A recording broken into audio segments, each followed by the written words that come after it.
7ನೇ ತರಗತಿ ಓದುವ ಒಬ್ಬ ಬಾಲಕನು ತನ್ನ ಮೋಮೋ ಆಸೆಗಾಗಿ ಮನೆಯ 85 ಲಕ್ಷ ರೂಪಾಯಿಯ ಆಭರಣವನ್ನ ನೀಡಿರುವ ವಿಚಿತ್ರ ಘಟನೆಯು ಉತ್ತರ ಪ್ರದೇಶದ ದೇವೋರಿಯಾದಲ್ಲಿ ನಡೆದಿದೆ.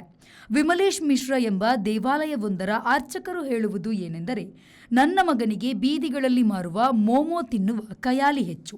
ಅದಕ್ಕೆ ಇಷ್ಟೊಂದು ಆಭರಣವನ್ನ ಕೊಡುತ್ತಾನೆ ಎಂದು ಅಂದುಕೊಂಡಿರಲಿಲ್ಲ. ಅದನ್ನು ಅರ್ಚಕ ಮಿಶ್ರಾ ಅವರು ತಾವು ಪೊಲೀಸರಿಗೆ ನೀಡಿರುವ ದೂರಿನಲ್ಲಿ ಬರೆದಿದ್ದಾರೆ. ವಿಮಲೇಶ್ ಮಿಶ್ರಾರು ವಾರಣಾಸಿಯ ಆಲಯವೊಂದರಲ್ಲಿ ಅರ್ಚಕರಾಗಿ ಚೆನ್ನಾಗಿ ಸಂಪಾದಿಸಿದ್ದರು.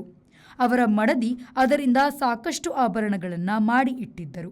ಆದರೆ ಅವರ 13 ವರ್ಷದ ಮಗನು ದಿನಾ ಮೋಮೋ ತಿನ್ನುತ್ತಾ ಆಭರಣಗಳ ಗಂಟನ್ನೇ ಕೊಂಡು ಹೋಗಿ ಕೊಟ್ಟಿದ್ದಾನೆ. ತಮ್ಮ ಮಗನ ಬಗೆಗೆ ಮೋಮೋ ಆಸೆಯನ್ನು ಮಾತ್ರ ಹೇಳಿ ಮೋಮೋ ಕೊಟ್ಟವರ 3 ಹೆಸರನ್ನು ಸೇರಿಸಿ ಮೇಲೆ ದೂರು ನೀಡಿದ್ದಾರೆ ವಿಮಲೇಶ್ ಮಿಶ್ರಾ. 3 ಮಂದಿ ಒಂದು ಬಿಸಿ ಬಿಸಿ ಮೋಮೋ ಅಂಗಡಿಯನ್ನು ನಡೆಸುತ್ತಿದ್ದರು.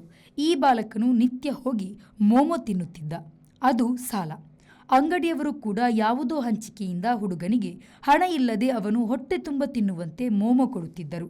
ಸಾಲಕ್ಕೆ ಮನೆಯ ಆಭರಣ ತಂದುಕೊಡಲು ಹೇಳಿದ್ದಾರೆ. ಹುಡುಗ ಹಾಗೆಯೇ ಮಾಡಿದ್ದಾನೆ.